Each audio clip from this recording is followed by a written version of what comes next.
रजत जो कि विदेश में पढ़ाई कर रहा था, वो अपनी पढ़ाई पूरी होने के बाद अपने गांव ना आकर लवली नाम की एक लड़की से शादी कर लेता है और लवली के बोलने पर लवली के साथ अपने गांव आता है, जहां लवली अपने ससुराल में अपनी सास और दो गवार नंद को देखकर हंसने लगती है, क्योंकि लवली की दोनों गवार नंद ने सूट पहना होता है और वो दो चोटी बनाई होती है। ये देखकर लवली जोर जोर से हंसने लगती है और अपने दोनों नंद का मजाक बनाने लगती है। ओह माय गुडनेस, मेरी तो दोनों ननद गवार है। इन दोनों को तो कपड़े पहनने का भी सेंस नहीं है, बट इट्स ओके। अब मैं आ गई हूँ। अब मैं तुम दोनों को दिखाऊंगी कि कैसे कपड़े पहने जाते हैं और कैसे बाल बनाए जाते हैं। लवली का ये बर्ताव देखकर लवली की दोनों ननद काजल और करिश्मा को बहुत गुस्सा आता है और वह दोनों मुंह सड़ाकर वहां से चली जाती है। पर लवली की सास सुमित्रा लवली की आरती उतारती है और जैसे ही लवली को टीका लगाने लगती है, लवली अपनी सास से कहती है, ये तुम क्या करने जा रही हो? इस आग वाली प्लेट को मुझसे दूर रखो। और हनी, मैं बहुत थक गई हूँ। ये लोग हमें घर के अंदर कब बुलाएंगे? तुम्हारे घर वाले कितने बदतमीज हैं, जब घर आई बहू को भी घर में नहीं आने दे रहे। लवली, इसे आग वाली प्लेट नहीं, आरती की थाली कहते हैं। माँ हमारी आरती उतार रही है और नजर, हम बहुत दूर से आए ना, हम दोनों साथ में कितने अच्छे लगते हैं, कहीं किसी ने हमें नजर लगा दी हो, बस इसलिए माँ मेरी और तुम्हारी आरती उतार कर हमें अंदर बुला लेगी, थोड़ा सब्र रखो। सच में रजत, तुम्हारे घर वालों को मुझे अब बहुत कुछ सिखाना है। तुम्हारे गाँव वाले और तुम्हारे घर वाले सबके सब गवार हैं। ये जो नजर होती है, इस तरह की कोई चीज नहीं होती। तुम इसीलिए अपनी माँ को बोलो कि मुझे अंदर जाने दे, मेरे पैर में बहुत पेन हो रहा है। बहू, मैं समझ सकती हूँ, तू दूर से आई है ना। अच्छा, तू अब घर में चल, मैं तेरे लिए खाना लगा देती हूँ, बहुत भूख लगी होगी तुम दोनों को। अब सुमित्रा अपने बहू बेटी को घर में लेकर आती है और अपनी दोनों बेटियों को अपनी भाभी के लिए खाना लगाने को कहती है। कुछ देर बाद काजल और करिश्मा अपनी भाभी के लिए धनिया की चटनी, प्याज, रोटी और थोड़ी सी सब्जी लेकर प्लेट में लाती है। इस तरह का खाना देखकर लवली का मुंह बन जाता है और वो अपनी दोनों नंद से कहती है, ये क्या लेकर आई हो तुम मेरे लिए? अरे खुद को तो तुम बड़ी पढ़ी लिखी कहती हो, तुम्हें पता नहीं है कि ये भोजन है और गांव में इसी तरह का भोजन बनाया जाता है। गवार लड़कियों, मैं इस तरह का खाना नहीं खाती। और वैसे भी अभी मैं बहुत ज्यादा थक गई हूँ, इसलिए पहले मुझे ब्लैक टी ला कर दो, उसके बाद मैं खाना खाऊंगी। और खाने में मेरे लिए सैंडविच, सैलेड और पास्ता होना चाहिए। ये सब हमको नहीं आता। अगर ये सब खाने का शौक है तो खुद ही जाकर रसोई में बना लेना, और अगर नहीं कर सकती तो वहीं खाना होगा जो हम कहेंगे। इतना बोलकर काजल और करिश्मा वहां से चली जाती हैं। अपनी गवार नंद को देखकर लवली को अंदर ही अंदर गुस्सा आ रहा होता है, पर वो बेचारी चाहकर भी कुछ नहीं कर पाती। अब शाम को पूरा परिवार एक साथ खाने के लिए बैठता है और लवली भी उनके साथ खाना खाने के लिए बैठ जाती है। ये देखकर काजल अपनी भाभी से बोलती है, अरे अरे भाभी जी, जो तुम क्या कर रही हो? तुम अभी हम लोग के साथ बैठकर खाना नहीं खा सकती। गांव का रिवाज है, पहले मर्द खाना खा लेता है, उसके बाद जोरू खाती है, और भैया ने तो अब तक खाना भी शुरू नहीं किया है। तुम सब गवार हो, पर इसका मतलब ये नहीं कि मैं भी तुम्हारी तरह गवार बन जाऊं। वहाँ पर मैं और तुम्हारे भैया साथ में खाना खाते थे और खाना तुम्हारे भैया ही मेरे लिए बनाते थे। सो प्लीज शट अप, मुझे मत सिखाओ। इतना बोलकर लवली अपनी दोनों ननद का मुंह बंद कर देती है और खाने के लिए बैठ जाती है। थोड़ी देर बाद सभी एक साथ खाना खाते हैं और लवली देखती है कि उसकी दोनों गवार नंद हाथों से खाना खा रही है। उनको हाथों से खाना खाता देख लवली उन दोनों से कहती है, सच में रजत, तुम्हारी फैमिली और तुम्हारी गवार बहनें बहुत गवार है।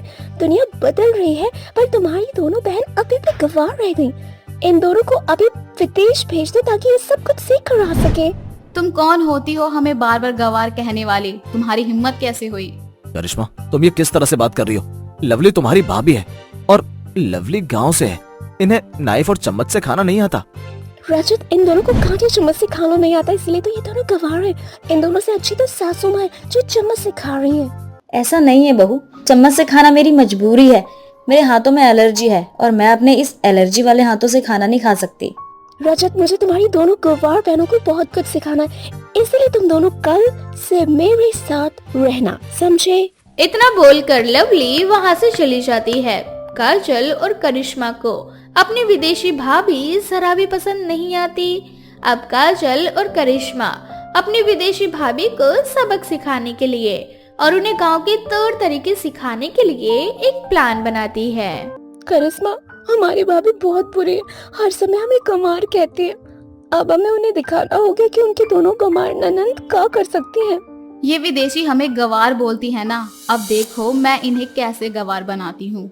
अब काजल और करिश्मा खुजली का पाउडर लेकर लवली के कमरे में जाती है और जब लवली सो रही होती है तो वो दोनों लवली के सारे कपड़े पर खुजली वाला पाउडर गिरा देती है। अब अगले दिन जब लवली अपने कपड़े पहनती है तो उसे खुजली होने लगती है और तभी वहाँ काजल करिश्मा आकर अपनी भाभी से कहती है, क्या हुआ भाभी, आप हम गंवारों की तरफ खुजली क्यों कर रही हो?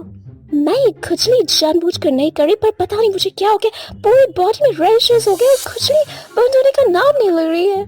भाभी, हमारे पास एक उपाय है, पर मुझे डर लग रहा है। हम तो गवार हैं, आप भला हमारी बात क्यों मानेंगी? देखो, इस वक्त मैं तुम जैसे हजारों गंवार लोगों की बात मानने को तैयार हूँ, क्योंकि मुझे इस खुजली से मुक्ति चाहिए। जल्दी से अपना मुंह खोलो। भाभी, गांव में छोटे छोटे कीड़े होते हैं और आप जिस बेड पर सो रही हो वो बेड काफी पुराना है। इस बेड पर तो दीमक लगा हुआ है और मुझे लग रहा है कि दीमक ने ही आपको काटा होगा। और दीमक एक छोटा सा कीड़ा होता है। अगर आपको खुजली से मुक्ति चाहिए तो गोबर के पानी से नहाना होगा आपको, और इन कपड़ों को पहनना बंद करना होगा और हमारी तरह सूट साड़ी में रहना होगा। साड़ी से पूरा बदन ढक जाता है और फिर हमें कीड़े मीड़े नहीं काट पाते। और आपको 2 चोटी भी करनी होगी। अगर खुले बालों में किसी औरत ने आपको 3 सेकंड से ज्यादा देखा तो आप गंजी हो सकती हैं। क्या तुम्हारे गांव में इतनी खतरनाक औरतें रहती हैं जो 3 सेकंड में देखकर ही इंसानों को गंजा कर देती हैं? नहीं, मुझे गंजा नहीं होना। मैं तुम्हारी तरह गंवार बनने के लिए रेडी हूँ। अब मुझे जल्दी से गोबर का पानी दो ताकि मैं नहा सकूं और खुजली से मुक्ति पा सकूं। बेचारी लवली अपनी दोनों गंवार नंद को तो विदेशी तौर तरीके नहीं सिखा पाती, पर उसकी दोनों गंवार नंदे लवली को देशी जरूर बना देती है। अब लवली वही करती जो उसकी दोनों गंवार नंद कहती, और देखते ही देखते समय के साथ लवली को इन सब की आदत पड़ जाती है और वो भी अपने गंवार नंद के साथ उन्हीं की तरह रहने लगती है। ममता देवी अक्सर अपनी दोनों बहुओं से नाराज रहा करती थी क्योंकि उसकी दोनों बहुएं एक विदेशन थी। ममता देवी के दोनों बेटों ने उसके खिलाफ जाकर विदेश में रहने वाली लीजा और बेबो से शादी की थी। लीजा और बेबो दोनों ही आए दिन ममता देवी को खुश करने की कोशिश किया करती थी, लेकिन ममता देवी हमेशा आए दिन किसी न किसी बात को लेकर उन दोनों में कमियां निकालने की कोशिश किया करती। ऐसे ही एक दिन लीजा और बेबो दोनों आपस में बातचीत करती हैं और कहती है, वैसे हम दोनों धीरे धीरे हिंदी बोलना सीख रहे हैं। गॉड ने चाहा तो हम जल्द अपनी सासू मॉम का दिल भी जीत लेंगे। गॉड ने हमें कभी मामा का प्यार तो नहीं दिया, इसलिए हम चाहते हैं कि हमें सासू मॉम के जरिए माँ का प्यार मिले। माँ का प्यार इस दुनिया की सबसे कीमती प्यार होता है। तो बिल्कुल सही कह रही है लीजा, लेकिन हमारी सासू मॉम तो हमसे खुश नहीं रहती। उनको हमेशा हमारे हर काम में कोई ना कोई कमी नजर आती रहती है। चल ये सब छोड़, आज हम दोनों शाम को छप्पन भोग बनाएंगे। इंडियन लोगों को जो छप्पन भोग बहुत पसंद आता है। आज हम YouTube से छप्पन भोग बनाना सीखेंगे और अपनी सासू। इस तरह से लीसा और बेबो दोनों YouTube के जरिए छप्पन भोग बनाना सीखती है। थोड़ी ही देर बाद वो दोनों छप्पन भोग बनाकर डाइनिंग टेबल पर सर्व करती है। ये सब देखकर ममता और उसकी बेटी अदिति कहती है, अरे ये सब क्या ड्रामा बना रखा है तुम दोनों ने? तुम दोनों को किसने कहा था ये सब करने के लिए? तुम दोनों को यहाँ के तौर तरीके बिल्कुल भी नहीं आते और मेरा ये राशन पानी बर्बाद करके ना हमें खुश करने की कोशिश मत करो। राशन पानी बर्बाद होगा तो हम खुश नहीं बल्कि और नाराज हो जाएंगे। क्यों फालतू में हमारा खून जलाने की कोशिश करती रहती हो तुम दोनों? मॉम, आप एक बार इसे टेस्ट तो करके देखो। हमने पूरी मेहनत से इसको बनाया और ट्रस्ट मी, ये टेस्ट में बहुत ही अच्छा होगा। खाना बनाने के लिए मेहनत के साथ साथ उसमें प्यार डालना जरूरी होता है। और ऐसे ही इंटरनेट पर तुम दोनों खाना बनाने की रेसिपी सर्च करके ना जाने कितनी मेहनत लगा रही हो, लेकिन तुम्हारा खाना कभी टेस्टी नहीं बनेगा। खाना को बनाने के लिए मन में सच्ची भावना होना जरूरी है। मुझे नहीं लगता कि तुम अंग्रेजों के अंदर ये सच्ची भावना होती होगी। अरे माँ छोड़ो ना, इन दोनों को ना समझाने का कोई मतलब नहीं बनता। इन्हें ऐसा लगता है इन्होंने हमारे भाइयों को तो बेवकूफ बना ही दिया, अब हमें भी बेवकूफ बना लेंगे। खैर छोड़ो, जो बनाए उसे खा लो वरना वेस्ट हो जाएगा सारा। ऐसे ही समय बीतता जाता है। एक दिन अचानक से ममता की तबीयत खराब हो जाती है। उसके मुंह से खून की उल्टियां आना शुरू हो जाती है। उसकी ऐसी तबीयत बिगड़ती देखकर उसके परिवार वाले उसे अस्पताल में ले जाते हैं, जहां उसका कुछ टेस्ट वेस्ट करने के दौरान पता चलता है कि ममता को ब्लड कैंसर है। ये सब सुनकर ममता बहुत ही ज्यादा टेंशन में आ जाती है। उसकी टेंशन को देखते हुए लीजा और बेबो दोनों उसके पास जाती है और कहती है, सासू माँ हम जानते हैं आपके ऊपर ये भगवान ने बहुत बड़ी प्रॉब्लम दे दी है, लेकिन आप बिल्कुल भी टेंशन मत लो, आप ठीक हो जाओगे। उम्मीद पर दुनिया टिकी है। और जब से आपको पता चला है कि आपको ये प्रॉब्लम है, तब से आप बहुत ही ज्यादा उदास रहने लगी हो, यहाँ तक कि हमें डांटना भी बंद कर दिया आपने। एक माँ की सबसे बड़ी टेंशन ये होती है बेटा कि वो अपने जीते जी अपनी बेटी को उसके ससुराल विदा कर दे। मुझे नहीं पता था कि मुझे ऐसी बीमारी हो जाएगी। मैं कुछ ही दिनों की मेहमान रहूंगी। अभी तक मेरी बेटी अदिति की शादी नहीं हुई और मुझे बस ये टेंशन है कि मेरे मरने के बाद उसका कन्यादान कौन करेगा। पता नहीं मेरे जाने के बाद क्या स्थिति रहे, कौन मेरी बेटी से शादी करेगा। ये सब सोच सोच कर डर लग रहा है। कुछ ही दिनों में मैं मर जाऊंगी। सासू मॉम, हम जानते हैं कि आप हमको बिल्कुल पसंद नहीं करते। हम विदेशी हैं, इंडियन कल्चर और यहाँ के रीति रिवाज हम नहीं जानते, लेकिन दिल से हम बहुत अच्छे हैं और हम दीदी की शादी करेंगे। भाभी इंडियन कल्चर में जैसा हमने सुना है वो माँ समान होती है। आप बिल्कुल भी टेंशन मत लो, हम दीदी का कन्यादान करेंगे और मैं वादा करती हूँ हम दीदी के लिए बढ़िया रिश्ता ढूंढ कर लाएंगे और उनका शादी बहुत धूमधाम से कराएंगे। ऐसे ही कुछ दिन बाद लीजा और बेबो अपने अपने पतियों के साथ मिलकर अदिति के लिए एक से बढ़कर एक रिश्ता ढूंढने लग जाती है और आखिरकार ढूंढते ढूंढते लीजा और बेबो को एक सचिन नाम का लड़का पसंद आ जाता है। सचिन का बहुत बड़ा कारोबार था, साथ ही उसका परिवार भी काफी अच्छा था और पढ़ा लिखा था। ऐसे ही एक दिन अदिति को देखने के लिए सचिन अपने परिवार के साथ आता है। दोनों परिवार वालों को अदिति और सचिन एक दूसरे के लिए पसंद आ जाते हैं। बेबो और लीजा दोनों अदिति और सचिन का रिश्ता पक्का कर देती है और कुछ ही महीनों बाद शादी की डेट फिक्स कर देती है। अब पूरे घर में शादी की तैयारियां चल रही थी। एक दिन लीजा अदिति से कहती है, दीदी आप हमारे साथ गोल्ड के शॉप पर चलो, आपके लिए कुछ ज्वेलरी लेनी है। आपको जो पसंद है आप बस बता देना। भाभी मुझे माफ कर दो, मैं हमेशा आपको और छोटे भाभी को बुरा कहती थी, लेकिन आप दिल से बहुत अच्छे हो। भले ही आप विदेश से हो लेकिन दिल से आप इंडियन हो, क्योंकि इंडिया में भी ऐसे लोग नहीं है जैसे आप हो जो अपनी सास ससुर और ससुराल वालों की इतनी ज्यादा परवाह करते हो। लेकिन सच में आज आपने महसूस करा दिया कि मेरी ना 3 माँ है। आपने मुझे अपनी माँ कहा, मुझे बहुत बड़ा दर्जा दे दिया और सच में मैं पूरी कोशिश करूंगी कि मैं आपको। इस तरह से लीजा और बेबो दोनों मिलकर शादी की सारी तैयारियां बहुत अच्छे से निभाती है। ऐसे ही अब देखते देखते हल्दी का दिन नजदीक आ जाता है। हल्दी वाले दिन लीजा और बेबो दोनों मिलकर पूरे घर को पीले फूल से सजाती है और अपनी नंद को बहुत ही सुंदर सा पीले रंग का लहंगा गिफ्ट करती है और उसे बड़े ही प्यार से हल्दी लगाती है। ये सब देखकर ममता की आंखों में आंसू आ जाते हैं और उसे कहीं ना कहीं मन ही मन अपनी गलती का एहसास होने लगता है। देखते ही देखते शादी वाला दिन नजदीक आ जाता है और हंसी खुशी अदिति की शादी हो जाती है और अदिति की विदाई भी हो जाती है। ये सब देखकर ममता बहुत रोती है और रोते रोते अपनी दोनों बहुओं से माफी मांगते हुए उनसे कहती है, आज मुझे गर्व महसूस हो रहा है कि मेरी दोनों बहुएं विदेशन है। सच बताऊं तो इंसान अगर अच्छा हो और सच्चा हो ना तो फर्क नहीं पड़ता कि उसकी जात धर्म क्या है, वो कहाँ का रहने वाला है, इससे फर्क नहीं पड़ता। अरे फर्क तो सिर्फ उसके व्यवहार और उसके प्यार से पड़ता है। मुझे बहुत ज्यादा शर्मिंदगी महसूस हो रही है।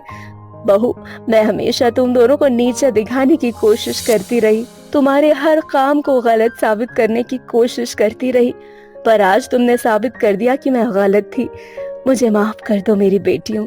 इस तरह से ममता अपनी दोनों बहुओं से माफी मांगती है, जिसके बाद वो सभी आपसी गिले शिकवे भुलाकर अपने जीवन में हंसी खुशी आगे बढ़ती है और एक दूसरे का दुख सुख बांटते हुए आगे बढ़ती है। सुषमा देवी बहुओं की रोज रोज की चिक से परेशान हो गई थी। अपनी बहुओं की बढ़ती लड़ाई को देखते हुए सुषमा देवी एक बहुत बड़ा फैसला लेती है। इन दोनों की लड़ाई झगड़े से मैं बहुत ज्यादा परेशान हो चुकी हूँ, इसीलिए अब मुझे इतना बड़ा फैसला लेना ही पड़ेगा। मेरे घर में आज तक कभी किसी भी चीज को लेकर कोई बंटवारा नहीं हुआ और आज इन दोनों की वजह से मुझे ये करना पड़ रहा है। दरअसल सुषमा की बड़ी बहू एक ऊंचे कास्ट से बिलोंग करती थी, तो वहीं सुषमा की छोटी बहू चेतना एक छोटे कास्ट से बिलोंग करती थी, जिस कारण सुषमा की बड़ी बहू चेतना से बहुत ही ज्यादा भेदभाव किया करती थी। उसके इन हरकतों से सुषमा बहुत परेशान थी। सुषमा अपनी दोनों बहू आकृति और चेतना को आवाज लगाती है और बुलाती है। आ गई तुम दोनों, मैं तुम्हें कुछ बताना चाहती हूँ, क्योंकि अब मैं तुम दोनों की लड़ाई झगड़े से ना बहुत ही ज्यादा तंग आ गई हूँ। अब मेरा दिल नहीं करता इस घर में रहने का, इसीलिए ऐसा लगता है जैसे ये कोई घर नहीं बल्कि एक मच्छी मार्केट है, जहाँ किसी को किसी से कोई मतलब नहीं, बस अपनी लड़ाई झगड़े ही दिखाई देते हैं।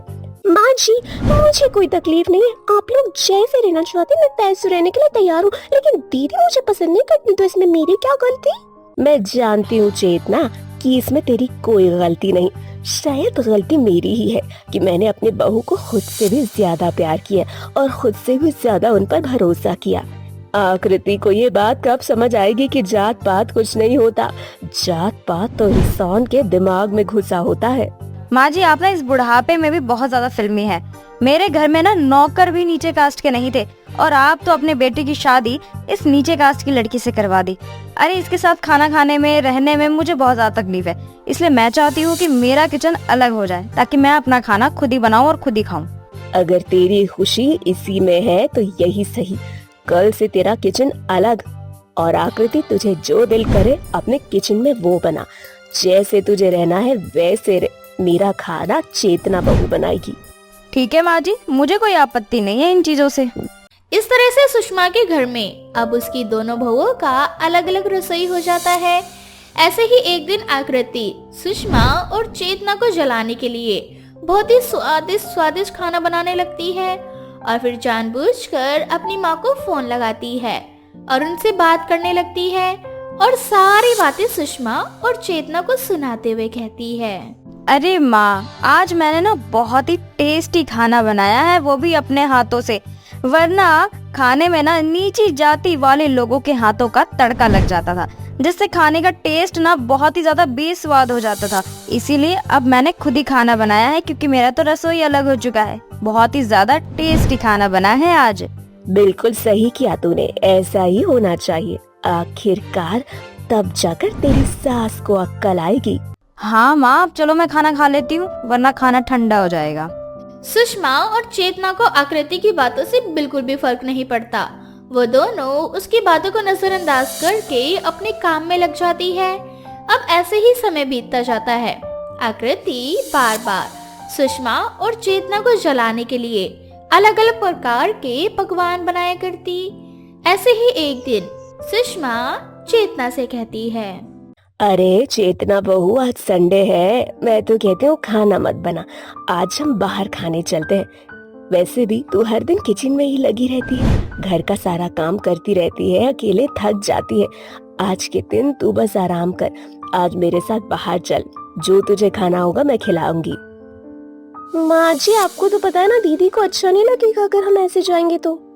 अरे बहू, उसकी चिंता क्यों करती है, एक काम करते हैं, उससे भी पूछ लेते, बाकी उसकी मर्जी, उसे जाना तो चलेगी, नहीं जाना तो नहीं जाएगी। सुषमा आकृति से बाहर खाना खाने के लिए पूछती है। तभी आकृति सुषमा से कहती है, माफ करना माँ जी, लेकिन मेरी आदत नहीं है कि मैं ऐसे नीची जाति वाले लोगों के साथ बैठकर खाना खाऊं। अगर आपको खाना है तो आप खा सकती हैं, मुझे कोई दिक्कत नहीं है। और हाँ, मैं अपने अलग ही किचन में बहुत ज्यादा खुश हूँ। मैं खाना बनाकर खुद खा सकती हूँ। ये तो बहुत अच्छी बात है बहू, और वैसे भी हमें कोई आपत्ति नहीं। उल्टा हमारे पैसे तो और बच रहे, 2-4 पैसे अगर बच रहे तो इसमें खुश होना चाहिए। बाकी तेरी मर्जी, तू अपनी रसोई में खुश है तो हम भी अपनी रसोई में खुश हैं। इतना बोलकर आकृति गुस्से में किचन में चली जाती है और वो खाना बनाने लगती है। तभी अचानक से गैस खत्म हो जाती है और आकृति फोन में चेक करती है तो देखती है कि गैस सिलेंडर आने में कम से कम 2 दिन का समय लगेगा। थोड़ी देर बाद सुषमा और चेतना दोनों बाहर खाना खाने के लिए चली जाती है। आकृति मौका देखकर खाना बना लेती है और पूरा किचन अच्छे से साफ भी कर देती है। थोड़ी ही देर बाद सुषमा और चेतना वापस घर आते हैं। जब चेतना रसोई में जाती है तो किचन को साफ सुथरा देखकर मन ही मन सोचती है, अरे ये क्या, मैंने तो किचन साफ भी नहीं किया था और किचन साफ हो गया। बड़ी अजीब बात है। क्या कोई बात नहीं, मैंने साफ किया होगा, ध्यान नहीं रहा होगा मेरा। ऐसे ही अगली सुबह आकृति अपने गैस सिलेंडर के आने का इंतजार कर रही थी, लेकिन उसका गैस सिलेंडर आने में थोड़ा सा समय लगा रहा था। बेचारी को सुबह की चाय भी नहीं मिलती। वो बहुत ज्यादा परेशान थी। चेतना उसे बार बार देख ही रही थी कि आकृति परेशान है। थोड़ी देर बाद चेतना अपने कमरे में चली जाती है। आकृति मौका देखकर फिर से चेतना की किचन में आती है और चाय बनाने लगती है। जब चेतना की नजर आकृति पर पड़ती है तो वो बिना कुछ कहे अपने कमरे में चली जाती है। अगर मैं दीदी के सामने गई तो दीदी को अच्छा नहीं लगेगा, खुद की नजरों में ही गिर जाएंगी। ऐसा करती हूँ, जब तक उनकी चाय नहीं बनती तब तक मैं यहीं रहती हूँ, उन्हें भी बुरा नहीं लगेगा और वो चाय भी बना लेंगे मेरे गैस के सिलेंडर पर। आकृति बहुत ही ज्यादा जल्दबाजी में थी। वो जल्दी जल्दी चाय बनाकर अपने कमरे में ऊपर की ओर सीढ़ियों से भागकर जाने लगती है। अचानक से उसका पैर फिसल जाता है और वो सीढ़ियों से नीचे गिर जाती है।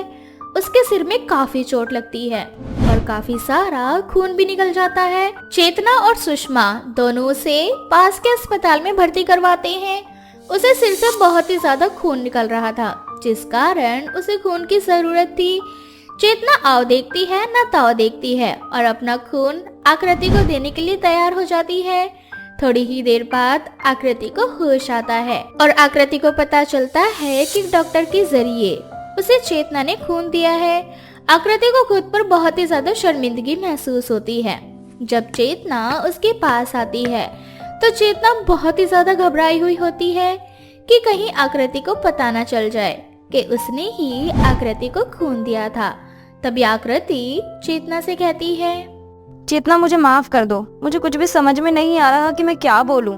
आज मुझे खुद पे बहुत ही ज्यादा शर्मिंदगी महसूस हो रही है। मैं हमेशा ऊंची जाति नीची जाति करती रहती थी और आज मैं जिससे इतना भेदभाव करती थी उसी का खून मेरे रगों में दौड़ रहा है। आज तुम्हारी वजह से ही मेरी जिंदगी बची है, एक नया जीवन मिला है मुझे। मैं वादा करती हूँ कि मैं आगे से तुम्हारे साथ ऐसा व्यवहार बिल्कुल नहीं करूंगी। अब हम दोनों साथ में मिलकर रहेंगे। इस तरह से आकृति चेतना से माफी मांगती है और वो दोनों हंसी खुशी फिर अपने जीवन में आगे बढ़ती हैं।